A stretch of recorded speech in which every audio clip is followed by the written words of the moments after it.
So hello guys, welcome back to my channel polytechnic सफर में आप लोगों का स्वागत है। तो आज सभी बच्चे हो जाइए खुश, क्योंकि मैंने फर्स्ट शिफ्ट का पेपर भी सॉल्यूशन करवाया। उसमें में से लगभग 20 क्वेश्चन सॉल्यूशन करवाया जो बच्चों ने भेजा था। अब आया है बारी सेकंड शिफ्ट पेपर का, ठीक है। उसमें भी लगभग 20 से 25 क्वेश्चन बच्चों ने भेजा है जो उन्हें याद था, ठीक है। तो वो क्वेश्चन मैं लेकर आ गया हूँ, तो उस क्वेश्चन का सॉल्यूशन भी कराने वाला हूँ। ऐसे में थर्ड शिफ्ट का भी सॉल्यूशन कराऊंगा और हर एक दिन जो पेपर होगा उसका सॉल्यूशन कराया जाएगा, ठीक है। तो ये तो आपको हो गया कि पेपर तो सॉल्यूशन होगा ही कि कैसे क्वेश्चन आते हैं, लेकिन उससे पहले मैं आपको बता दूं कि अभी तक आपने चैनल को सब्सक्राइब नहीं किया है तो चैनल को सब्सक्राइब कर लीजिए, और वीडियो को लाइक नहीं किया हो तो वीडियो को लाइक कर दो और अपने दोस्तों तक इस वीडियो को शेयर कर दो। तो चलो ज़्यादा समय आपका नहीं बर्बाद करता हूं, मैं लेकर चलता हूं पेपर का सॉल्यूशन करवाने। तो आपके सामने आ चुका है यहाँ पर क्वेश्चंस। देखो बच्चों ने ऑलरेडी भेजा है क्वेश्चंस को लिखकर। क्या भेजा है? यहाँ पर भेजा है कि x प्लस 1/x बराबर 5 दिया गया है, तो आपको एक्स स्क्वायर प्लस क्या दिखाना है, x square plus 1/x square का मान बताना है। तो सिंपल, आपको कुछ नहीं करना है, यहाँ पर आ जाना है, ठीक है। कुछ नहीं करना है इसमें। आपको किसका मान दिया गया है? सिंपल, आपको इसको देख लेना है। दिया गया है x प्लस 1/x बराबर कितना दिया गया है? 5 दिया गया है। ये तो मैं ऐसे ऑलरेडी बहुत सारे क्वेश्चंस करा दिया हूं, लेकिन इसका सॉल्यूशन मैं आपको बता दूं। तो देखो यहाँ पर क्या करना है, दोनों तरफ स्क्वायर कर देना है, कुछ करना नहीं है आपको। कोई फार्मूला, कोई शॉर्ट ट्रिक नहीं करना है, सीधा दोनों तरफ स्क्वायर कर देना है। यहाँ पर इसका स्क्वायर करोगे तो वन क्या हो जाएगा, x square plus 1/x square, और प्लस में क्या हो जाएगा 2x1, और क्या हो जाएगा x, ठीक है। ये दोनों कट जाएगा और बराबर 25 हो जाएगा। तो देखो यहाँ पर एक्स स्क्वायर प्लस 1/x बराबर क्या हो जाएगा, 25 माइनस 2। कितना हो जाएगा? 25 माइनस 2 इज क्या हो जाएगा, 23 आंसर। इसका 23 आंसर आ जाता। जो बच्चे इस क्वेश्चन का 23 आंसर मार के आए होंगे उनका सही गया होगा, ठीक है। अब आते हैं दूसरे नंबर क्वेश्चन पर। देखो ऐसे क्वेश्चन आपके एग्जाम में आया है, ठीक है, एकदम, ठीक है। तो ऐसे क्वेश्चंस थर्ड शिफ्ट में भी आएगा, तो आप लोग ना इस वीडियो को पूरा देख कर जाइएगा, ठीक है। चलो अगला क्वेश्चन यहाँ पर देखो क्या कह रहा है। आपको दिया गया है कि यदि किसी त्रिभुज का क्या है, यदि किसी त्रिभुज की भुजाएं दिया गया है 13 सेंटीमीटर, 14 सेंटीमीटर और 15 सेंटीमीटर, तो उसका क्षेत्रफल निकालना है। तो यहाँ पर हीरोन्स फार्मूला लगेगा। कौन सा फार्मूला लगेगा? हीरोन्स फार्मूला लगेगा, और इसका पहला परिमाप निकालना, अर्ध परिमाप निकालना है, ठीक है। इस त्रिभुज का क्या करना होगा, पहले अर्ध परिमाप निकालना होगा, एस का मान निकालना होगा, ठीक है। तो क्या दिया गया, 14 15 दिया गया है, ठीक है।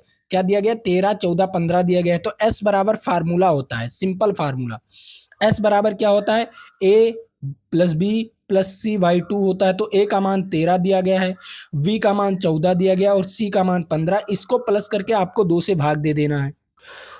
तो देखो इसमें क्या होगा, 17 और 15 कितना हो जाएगा, क्या हो जाएगा, 13 और 14 कितना हो जाएगा, 17, और 17 और 15 कितना हो जाएगा, 17 और 15 हो जाएगा 32, और 32 को अगर 2 से भाग दोगे तो हो जाएगा 16। कितना हो जाएगा, हो जाएगा 16। तो एस बराबर कितना आ गया, एस बराबर 16 आ गया। बस आपको हीरोन्स फार्मूला लगा देना है। हीरोन्स फार्मूला क्या होता है, हीरोन्स फार्मूला बराबर होता है अंडर रूट, क्या होता है, under root S, S minus A, फिर एस माइनस बी, फिर से क्या हो जाएगा, एस माइनस सी। बस इसी फार्मूले पर लगाकर आप लोग उसका क्षेत्रफल निकाल सकते हो। एस का मान कितना दिया गया, एस का मान 16, कोई दिक्कत नहीं। अब देखो एस ए कितना था, 13 था, तो 16 माइनस 13 कितना हो जाएगा, 3 हो जाएगा। यहाँ पर 3 आ जाएगा। उसके बाद एस कितना था, 16 था, 16 माइनस, और वी कितना था, वी का मान 14 था, तो 16 माइनस 14 कितना हो जाएगा, 2 हो जाएगा, ठीक है सर। अब एस एस 16 था, लेकिन सी क्या था, सी क्या था, 15 था, तो 16 माइनस 15 कितना हो जाएगा, 1 हो जाएगा, कोई दिक्कत नहीं। अब देखो यहाँ पर 16 का क्या निकल जाएगा, 16 का 4 निकल जाएगा, और यहाँ पर 3 दूनी क्या हो जाएगा, 6, क्या हो जाएगा, 3 दूनी 6। तो एच बराबर कितना आ जाएगा, 4 अंडर रूट 3 सेंटीमीटर स्क्वायर, क्या हो जाएगा, अंडर रूट 3 सेंटीमीटर स्क्वायर। उस त्रिभुज का क्या हो जाएगा, उस त्रिभुज का क्षेत्रफल आ जाएगा। सिंपल क्वेश्चन था, कुछ नहीं था, आधा मिनट लगता है, ठीक है, आधा मिनट आपको सॉल्व करने में, ठीक है। ये हो गया। चलो अब ये तो आपको पता चल गया कि कौन सा फार्मूला लगेगा अगर ऐसा क्वेश्चन आ गया तो, ठीक है। अब यहां पर क्या है, यहां पर आपको क्या दिया गया है, ये देखो एक्स स्क्वायर माइनस 7x और बराबर क्या है, प्लस 10। इसका क्या करना है, गुणनखंड करना है, कोई दिक्कत नहीं। क्या है, एक्स स्क्वायर, ठीक है, -7x और +10। बस इसी का क्या करना है, गुणनखंड करना है। तो गुणनखंड करने के लिए आपको इसका और इसका यहाँ पर गुणा करना होता है, तो 10 एकम 10 हो जाएगा, और 10 का क्या करना होता है, एलसीएम निकालना होता है। तो 10 का एलसीएम क्या हो जाएगा, 5 गुणे 2 या 2 गुणे 5। अब देखो 2 गुणे 5, अगर 2 और 5 को इस प्रकार व्यक्त करो कि ये आ जाए 7, क्या आ जाए, 7 आ जाए। तो क्या हम 2 + 5 कर सकते हैं, क्या 2 + 5 कर सकते हैं, 7 आएगा कि नहीं, 2 + 5 करेंगे 7 आ जाएगा। तो सिंपल यहाँ पर हो जाएगा x², ठीक है, माइनस ब्रैकेट में क्या 2 + 5 कर दें, और यहाँ पर क्या हो जाएगा, x हो जाएगा, ठीक है सर। उसके बाद यहाँ पर 10 कुछ भी परिवर्तन नहीं किया हूँ, 7 को क्या लिख दिया हूँ, 2 + 5 में लिख दिया हूँ, कोई परिवर्तन नहीं किया हूँ, ठीक है।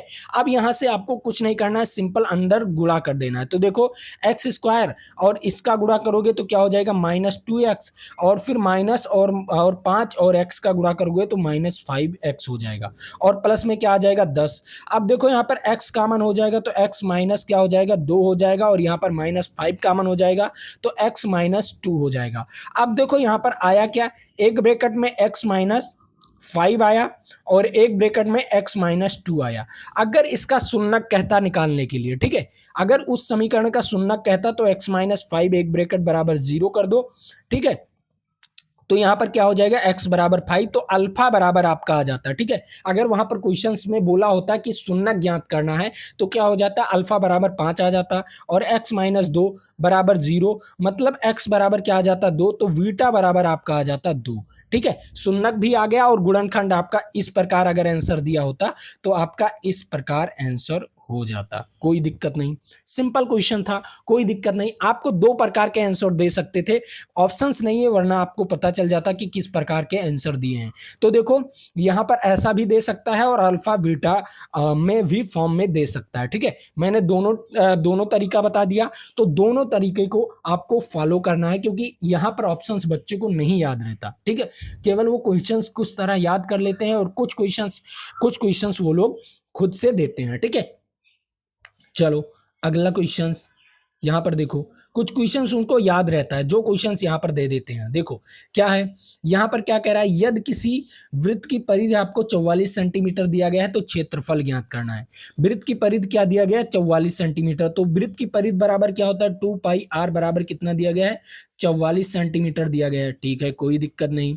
तो देखो 2 और पाई का मान क्या हो जाएगा, 22/7, और यहाँ पर हो जाएगा r, और यहाँ पर 44, 22 से काटोगे तो 2 आ जाएगा, और 2 से काटोगे तो 2, तो यहाँ पर r बराबर कितना, 7 आ जाएगा। क्या आ जाएगा, r बराबर 7 आ गया। और पूछा क्या है क्वेश्चंस में, पूछा है वृत्त का क्षेत्रफल ज्ञात करना है। क्या ज्ञात करना है, वृत्त का क्षेत्रफल ज्ञात करना है। तो r बराबर क्या आ गया, 7 आ गया। तो वृत्त का क्षेत्रफल बराबर क्या होता है, πr²। तो पाई का मान हो जाएगा 22/7, और r क्या है, 7 है, तो 2 बार 7 कर दो। तो यहाँ से इसको काट दोगे, 7 को 7 से काट दोगे, तो 22 सत्ते कितना हो जाएगा, 154 हो जाएगा, 154 सेंटीमीटर स्क्वायर। क्या हो जाएगा, 22 सत्ते 154 सेंटीमीटर स्क्वायर। कोई दिक्कत, सिंपल क्वेश्चन थे यार, ऐसे आते हैं क्वेश्चन, और आपके एग्जाम में ऐसे ही क्वेश्चन आएंगे थर्ड शिफ्ट में भी, ठीक है। तो ज्यादा घबराने की बात नहीं, आप अच्छी तरीके से, ठीक है, अच्छी तरीके से, ठीक है, लगाइए। चलो अगला कौन सा क्वेश्चन है, हाँ, यहाँ पर एपी का प्रथम पद दिया गया है और सर्वांतर 3 दिया गया है, तो 20वां पद ज्ञात करना है। तो क्या दिया गया, एपी का प्रथम पद 5 दिया गया, मतलब ए बराबर क्या दिया गया, 5 दिया गया है। सर्वांतर डी बराबर क्या दिया गया, 3 दिया गया। तो 20वां पद मतलब A20 का मान ज्ञात करना है। तो A20 बराबर क्या हो जाएगा, A + 20 - 1 इंटू डी हो जाएगा, ठीक है। तो यहाँ पर देखो ए का मान 5 है, 20 - 1 19 हो जाएगा, और गुणे 3 क्या हो जाएगा, 19 23 57, तो 7, ठीक है, और 5, और प्लस यहाँ पर 5, तो कितना हो जाएगा, 20वां पद क्या हो जाएगा, 7 5 12, ठीक है, 2 हासिल आया, 1 5 1 6, तो कितना हो जाएगा, 62। 20वां पद क्या हो जाएगा उसका, 62 हो जाएगा, ठीक है। उस एपी का 20वां पद 62, तो इसका आंसर 62 आता। सिंपल क्वेश्चन है, ठीक है, ऐसे लगाना है आपको, सिंपल ऐसे ही क्वेश्चन लगाने हैं, ठीक है। अब चलो अगले क्वेश्चन पर चलते हैं। हाँ, अगला क्वेश्चन क्या कह रहा है, कह रहा है किसी संख्या का 40% उसके 25% से 90 अधिक है। अगर मान लीजिए कोई संख्या का जो 40% है ना, उसके 25%, उसी संख्या के 25% से 90 अधिक है, ठीक है।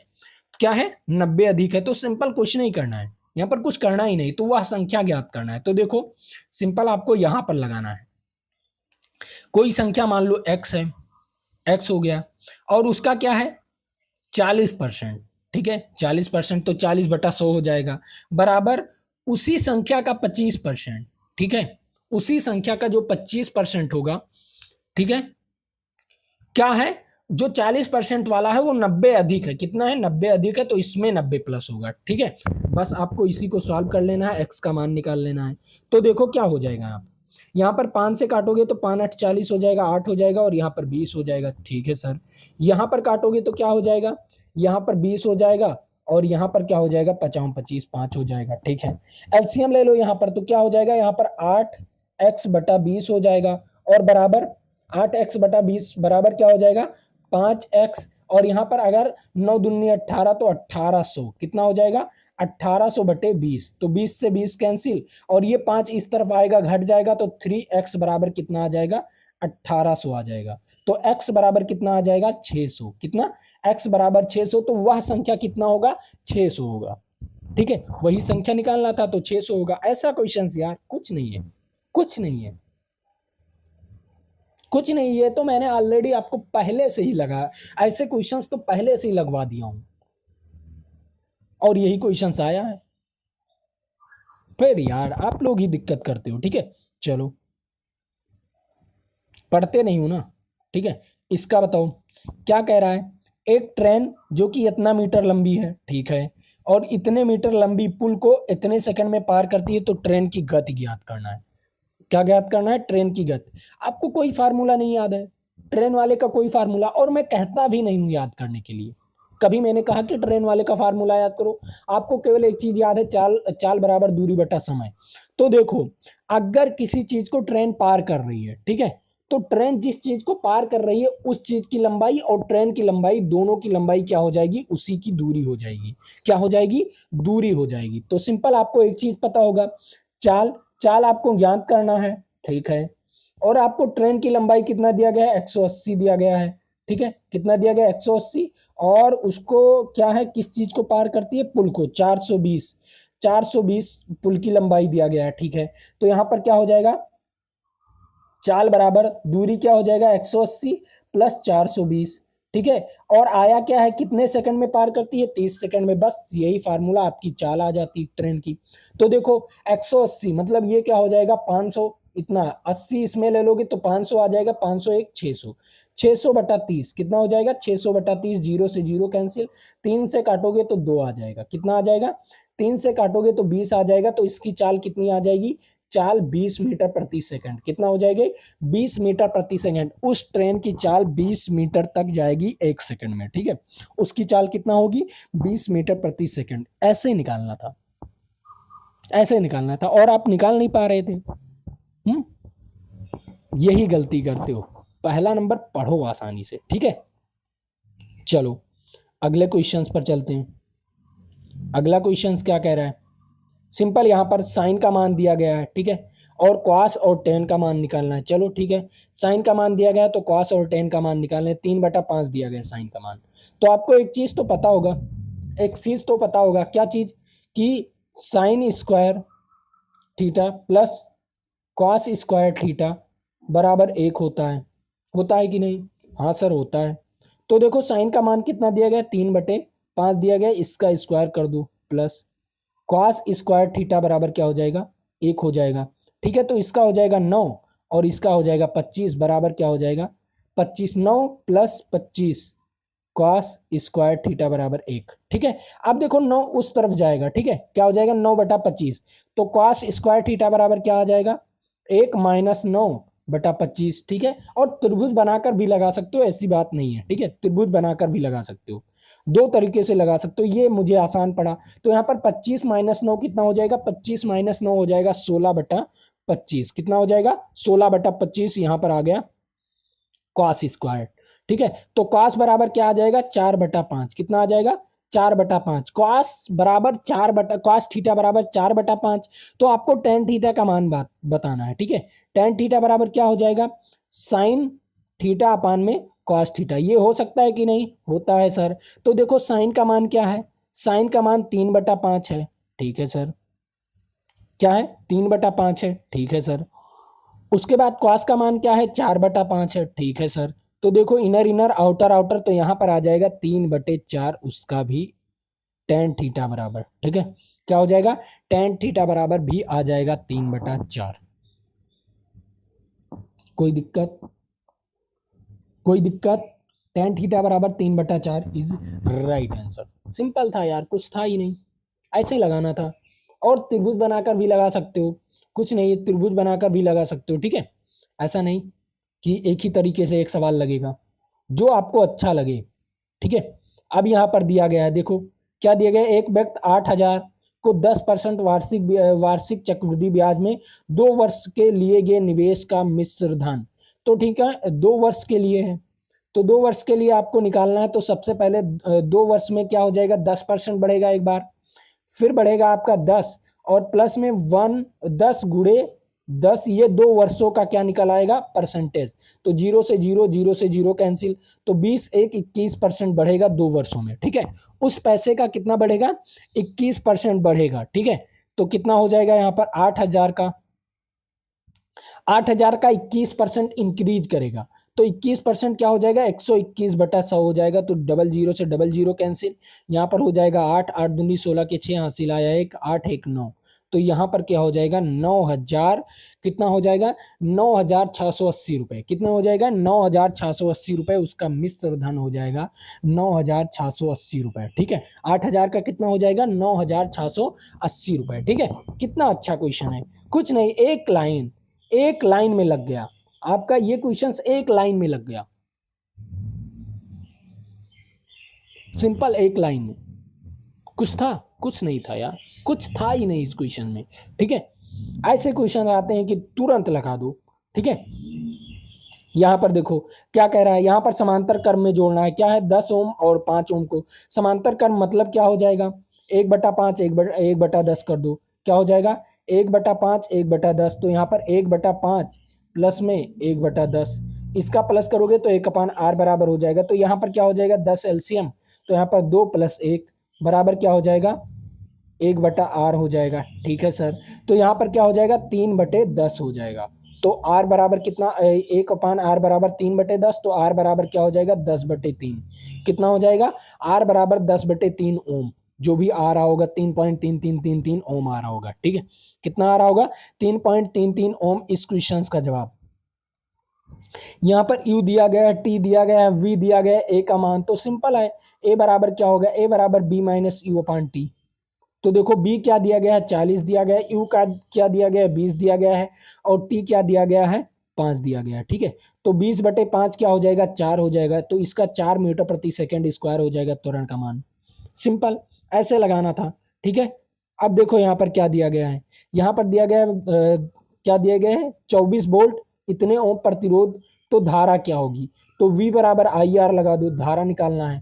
तो v का मान कितना? 24 दिया गया है, I का मान निकालना है, और R का मान आपको दिया गया है 6। तो 6 चौके 24, तो R का मान कितना आ जाएगा? इतना एम्पियर आ जाएगा, 4 एम्पियर आ जाएगा। ठीक है, R का मान कितना? I का मान कितना? 4 एम्पियर। ऐसे लगाने थे क्वेश्चन। ठीक है, चलो अगले क्वेश्चंस। यहाँ पर एक उत्तल लेंस की फोकस दूरी इतना सेंटीमीटर दिया गया, तो क्षमता, तो P बराबर क्या हो जाएगा? सेंटीमीटर में दिया गया, तो 100/15 हो जाएगा। बस इसी को लगा लो आसानी से आंसर, इसी को लगा लो आसानी से आंसर। ठीक है, उत्तल लेंस है तो काटोगे 5 से, तो यहाँ पर 5 यहाँ पर आ जाए, 5 से काटोगे तो 3 आ जाएगा, और 5 से इसको काटोगे तो 20 आ जाएगा। ठीक है, तो यहाँ पर क्या आएगा? P बराबर 6.666 डायोप्टर आएगा। कितना आएगा? P बराबर क्या आएगा? 6.666 डायोप्टर आएगा। कोई दिक्कत नहीं, ऐसे ही लगाने हैं आपको, ऐसे ही क्वेश्चन लगाने हैं, कुछ है नहीं इसमें। ठीक, चलो यहाँ पर क्या कह रहा है? इतना जूल इतने सेकंड कार्य करता है, तो शक्ति, तो W बराबर क्या हो जाएगा? W बराबर आपको क्या दिया गया है? W बराबर कितना दिया गया? 200 जूल दिया गया है, और 10 सेकंड दिया गया है। ठीक है, क्या दिया गया है? T बराबर 10 सेकंड, तो आपको शक्ति निकालना है। तो P क्या होता है? W बराबर PT होता है। क्या होता है? W बराबर PT, अब यहाँ पर क्या दिया गया है, ये 200 जूल दिया गया है, ठीक है, और टी बराबर कितना दिया गया है, 10 दिया गया है। तो पी का मान ज्ञात करना है, तो यहाँ पर 0 से 0 कैंसिल, तो हो जाएगा कितना, हो जाएगा इतना वाट, कितना हो जाएगा, शक्ति बराबर इतना वाट, कितना 20 वाट आ जाएगा, इसका आंसर 20 वाट आ जाएगा, ठीक है, कोई दिक्कत नहीं, 20 वाट आ गया। चलो, एक क्या है, परमाणु क्रमांक 17 का इलेक्ट्रॉनिक विन्यास करना है। परमाणु क्रमांक 17 का इलेक्ट्रॉनिक विन्यास क्या होगा, 2 होगा, 8 होगा, 7 होगा, क्या होगा, 2 होगा, 8 होगा, 7 होगा, इसका सिंपल। कितने सिंपल क्वेश्चन थे, ऐसे क्वेश्चंस आपके एग्जाम में आते हैं, ठीक है। अगला क्वेश्चन, सोडियम, या यहाँ पर क्या है, पीएच मान 3, पीएच मान से मैंने आपको ऑलरेडी बताया था, पीएच मान से, ठीक है, पीएच मान 3 क्या होगा, अम्लीय होगा, वो क्या होगा, क्योंकि 7 से कम है तो अम्लीय होगा, पीएच मान 3 7 से कम है तो अम्लीय होगा, ठीक है। चलो, सोडियम और क्लोरीन में कौन सा बंध बनता है, ये तो मैंने आपको बताया था कि आयनिक बंध बनता है। आयनिक बंध देखो कैसे, यहाँ पर देखो क्या हो जाएगा, सोडियम प्लस क्लोरीन, ठीक है, यहाँ पर 2 से गुणा, तो यहाँ पर कौन सी बंध, इस पर प्लस चार्ज आएगा और इस पर माइनस चार्ज आएगा, तो क्या होगा, यहाँ पर NaCl बनाएगा, तो यहाँ पर क्या होगा, आयनिक बंध बनेगा, ठीक है, आयनों का आदान प्रदान होता है, ठीक है, आयनिक बंध बनेगा। इसका बताओ, यहाँ पर क्या है, 44 ग्राम, और फिर क्या कह रहा है, अणुओं की संख्या, अणुओं की संख्या या मोलों की संख्या दोनों एक ही होते हैं, तो मोलों की संख्या निकालने के लिए कौन सा फार्मूला लगेगा, देखो भार बटे अणुभार, क्या हो जाएगा, भार बटे अणुभार, तो देखो कार्बन डाइऑक्साइड, कार्बन डाइऑक्साइड का अणुभार निकालो पहले, अणुभार क्या हो जाएगा, कार्बन का 6 और ऑक्सीजन का क्या हो जाएगा, बोलो, कार्बन का 6, ऑक्सीजन का क्या हो जाएगा, कार्बन का 6 होगा क्या, कार्बन का 12 होगा, अणुभार निकालना, भार निकालना है, इसका 12 हो जाएगा। ऑक्सीजन 8 नंबर पर आता है, तो इसका 16 गुणे क्या हो जाएगा, 32, कितना हो जाएगा, 2 गुणे 16 हो जाएगा, तो यहाँ पर क्या हो जाएगा, 12 प्लस 16 दूना 32, तो कितना हो जाएगा यहाँ पर, 4 4 44। अब क्या होता है, इसका भी भार क्या आया, 44 आया। अब देखो क्या होता है, एन बराबर होता है भार बटे अणुभार m, ठीक है। तो देखो यहाँ पर भार कितना दिया गया, 44 ग्राम दिया गया है, और अणुभार कितना दिया गया, अणुभार भी 44 आया है, तो इसका क्या आएगा, 1 मोल, क्या आएगा, इसमें अणुओं की संख्या कितना आएगा, 1 मोल, और 1 मोल को हम लिखते क्या है, 1 मोल को हम लिखते क्या है, इस फॉर्म में अगर होगा, ठीक है, इस फॉर्म में भी हो सकता है आपका, ठीक है, क्या होगा, इस फॉर्म में आपका हो सकता है, ठीक है, इस फॉर्म में भी हो सकता है आपका मान, ठीक है, या 1 मोल भी आ सकता है, 1 मोल भी लिखा हो सकता है वहां पर ऑप्शंस में, ठीक है, क्या होगा, 1 मोल भी लिख सकता है, ठीक है, तो कोई भी ऑप्शंस आ सकते हैं आंसर, ठीक है। और उसके बाद क्या लिखा है, सर और अवक्रिया संतुलित करने के लिए आया था, ठीक है, अवक्रिया संतुलित तो वो तो आप लोग कर ही लोगे, क्योंकि अवक्रिया संतुलित आपको ऑलरेडी मैंने बता दिया है, ठीक है। उसके बाद फिजिक्स में विद्युत से प्रश्न आए थे, चलो विद्युत से आए थे, क्योंकि ऑलरेडी विद्युत पढ़ो, ठीक है। क्या कह रहा है, केमिस्ट्री में कार्बनिक यौगिक से प्रश्न आए थे, ठीक है, क्वेश्चन आए थे। मैथ में आयतन और टेग्नोमेट्री से, ठीक है, और याद नहीं है, ठीक है, कोई बात नहीं, याद नहीं है तो कोई दिक्कत नहीं, ठीक है, इतना जितना याद था उतने में तो आप लोग जान ही गए हो, ठीक है। तो ये है आपके क्वेश्चन, और सेकंड शिफ्ट का ये है क्वेश्चंस। तो वीडियो कैसा लगा, ठीक है, वीडियो कैसा लगा वो लोग आप लोग कमेंट बॉक्स में बताइएगा, और वाचिंग के लिए थैंक यू, ठीक है। एक बार आप लोग शेयर भी कर दीजिए ऐसे वीडियोस को, ठीक है। तो चलो आज के लिए इतना ही, जय हिंद जय भारत, फिर मिलेंगे आपके साथ अगले वीडियो में।